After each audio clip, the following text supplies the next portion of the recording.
ಎಲ್ಲರಿಗೂ ನಮಸ್ಕಾರ. ನನ್ನ ಕನಸು ಚಾನಲ್ಗೆ ಸ್ವಾಗತ. ಇವತ್ತು ನಾನೊಂದು ಆರೋಗ್ಯಕರವಾದಂಥ ಮೆಂತ್ಯ ಸೊಪ್ಪಿನ ಪಲ್ಯನ ಮಾಡ್ತಿದ್ದೀನಿ. ಬನ್ನಿ ಫ್ರೆಂಡ್ಸ್, ಹೇಗೆ ಮಾಡೋದು ಅಂತೇಳಿ ನೋಡೋಣ. ಅದಕ್ಕಿಂತ ಮುಂಚೆ ಯಾರೆಲ್ಲ ನನ್ನ ಚಾನಲ್ಗೆ ಸಬ್ಸ್ಕ್ರೈಬ್ ಮಾಡೋದು ನೋಡ್ತಿದ್ರೆ ಪ್ಲೀಸ್ ಸಬ್ಸ್ಕ್ರೈಬ್ ಮಾಡ್ಕೊಳ್ಳಿ. ಸಬ್ಸ್ಕ್ರೈಬ್ ಮಾಡೋದು ಮಾತ್ರ ಮರಿಬೇಡಿ. ಫಸ್ಟ್ ಒಂದು ಬಾಂಡಿಗೆ ಇಲ್ಲೊಂದು 3 ರಿಂದ 4 ಟೇಬಲ್ ಸ್ಪೂನ್ ಆಗುವಷ್ಟು ಆಯಿಲ್ ಹಾಕ್ಕೊಳ್ತಾ ಇದ್ದೀನಿ.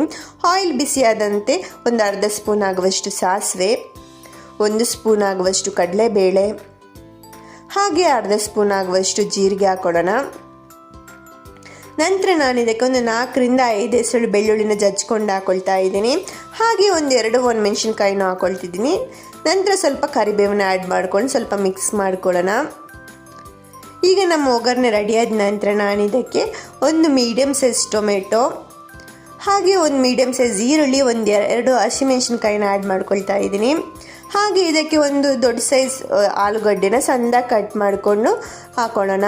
ಹಾಗೆ ರುಚಿಗೆ ತಕ್ಕಷ್ಟು ಉಪ್ಪು ಹಾಕ್ಕೊಂಡು ಇದನ್ನೊಮ್ಮೆ ಆಲೂಗಡ್ಡೆ ಏನಿದೆ ನೋಡಿ ಅದನ್ನು ಸ್ವಲ್ಪ ಬೇಯೋ ತನಕ ನಾವು ಇದನ್ನು ಈ ಥರನೇ ಮಿಕ್ಸ್ ಮಾಡ್ಕೊಳ್ಳೋಣ. ಇದನ್ನೊಂದು 2 ನಿಮಿಷಗಳ ಕಾಲ ನಾನು ಲೋ ಫ್ಲೇಮಲ್ಲೇ ಇಟ್ಕೊಂಡು ಮಿಕ್ಸ್ ಮಾಡ್ಕೊಳ್ತಾ ಇದ್ದೀನಿ. ಈಗ ನೋಡಿ ಆಲೂಗಡ್ಡೆ ಬೆಂದಿದೆ. ಈಗೊಂದು ಆಲೂಗಡ್ಡೆ ಒಂದು ಅರ್ಧವಶ ಬೆಂದಿದೆ ನೋಡ್ತಿರ್ಬೋದು. ನಂತರ ನಾನು ಇದಕ್ಕೆ ಮೆಂತ್ಯ ಸೊಪ್ಪನ್ನ ಆ್ಯಡ್ ಮಾಡ್ಕೊಳ್ಳೋಣ. ಈ ಮೆಂತ್ಯ ಸೊಪ್ಪನ್ನ ನಾನು ದಂಟುಗಳನ್ನೆಲ್ಲ ಬಿಡಿಸ್ಕೊಂಡು ಖಾಲಿ ಸೊಪ್ಪನ್ನ ಅಷ್ಟೇ ನೀರಲ್ಲಿ ಚೆನ್ನಾಗಿ ವಾಶ್ ಮಾಡ್ಕೊಂಡು ಹಾಕ್ಕೊಳ್ತಾ ಇದ್ದೀನಿ. ಹಾಗೆ ಇದಕ್ಕೆ ಸ್ವಲ್ಪ ರುಚಿಗೆ ತಕ್ಕಷ್ಟು ಉಪ್ಪು ಹಾಕೊಳ್ಳೋಣ. ಈಗ ಮೆಂತ್ಯ ಸೊಪ್ಪು ಮತ್ತು ಆಲೂಗಡ್ಡೆ ಏನಿದೆ ನೋಡಿ ಅದೆಲ್ಲ ಚೆನ್ನಾಗಿ ಮಿಕ್ಸ್ ಮಾಡ್ಕೊಳ್ಳೋಣ. ಮಿಕ್ಸ್ ಮಾಡ್ಕೊಂಡು ಇದನ್ನು ನಾನೀಗ ಒಂದು ಕಡಿಮೆ ಅಂದರೆ ಒಂದು 5 ನಿಮಿಷಗಳ ಕಾಲ ಮೆಂತ್ಯ ಸೊಪ್ಪನ್ನ ಬೇಯಕ್ಕೆ ಬಿಡಬೇಕು. ಈಗ ನಾನು ಇದನ್ನೊಮ್ಮೆ ಚೆನ್ನಾಗಿ ಮಿಕ್ಸ್ ಮಾಡಿಕೊಂಡು ಇದನ್ನು ನಾನೊಂದು ಲೋ ಫ್ಲೇಮಲ್ಲೇ ಒಂದು ಮೆಂತ್ಯ ಸೊಪ್ಪನ್ನ ಒಂದು 5 ನಿಮಿಷಗಳ ಕಾಲ ನಾನು ಇದನ್ನು ಬೇಯಕ್ಕೆ ಬಿಡ್ತಾ ಇದ್ದೀನಿ. ಇಲ್ಲಿ ನೋಡ್ಬೋದು ಈಗ ಒಂದು 5 ನಿಮಿಷಗಳಾದ ನಂತರ ಈಗ ಮೆಂತ್ಯ ಸೊಪ್ಪು ಈ ಥರ ಬಂದಿದೆ. ಈಗ ಇದರ ನೀರಿನ ಅಂಶನೂ ಚೆನ್ನಾಗಿ ಬಿಟ್ಟಿದೆ. ನಂತರ ನಾನು ಇದಕ್ಕೆ ಒಂದು ಅರ್ಧ ಕಪ್ ಆಗುವಷ್ಟು ತೆಂಗಿನಕಾಯಿನ ಆ್ಯಡ್ ಮಾಡ್ಕೊಳ್ತಾ ಇದ್ದೀನಿ.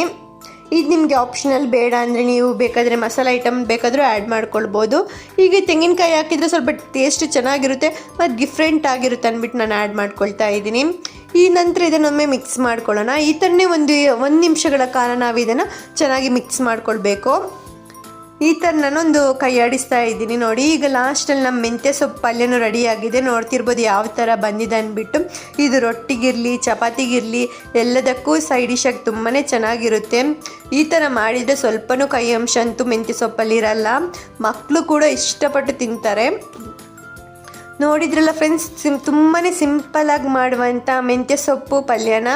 ಇದು ತುಂಬಾ ರುಚಿಯಾಗಿರುತ್ತೆ. ಆರೋಗ್ಯಕರವಾದ ಮೆಂತ್ಯ ಸೊಪ್ಪು ಪಲ್ಯ. ವಿಡಿಯೋ ಇಷ್ಟ ಆದರೆ ಪ್ಲೀಸ್ ಲೈಕ್ ಮಾಡಿ, ಫ್ರೆಂಡ್ಸ್ ಜೊತೆ ಶೇರ್ ಮಾಡಿ, ಕಮೆಂಟ್ ಮಾಡಿ, ಸಬ್ಸ್ಕ್ರೈಬ್ ಮಾಡೋದು ಮಾತ್ರ ಮರಿಬೇಡಿ. ಮತ್ತೆ ಹೊಸ ರೆಸಿಪಿಯೊಂದಿಗೆ ಸಿಗೋಣ. ಧನ್ಯವಾದಗಳು.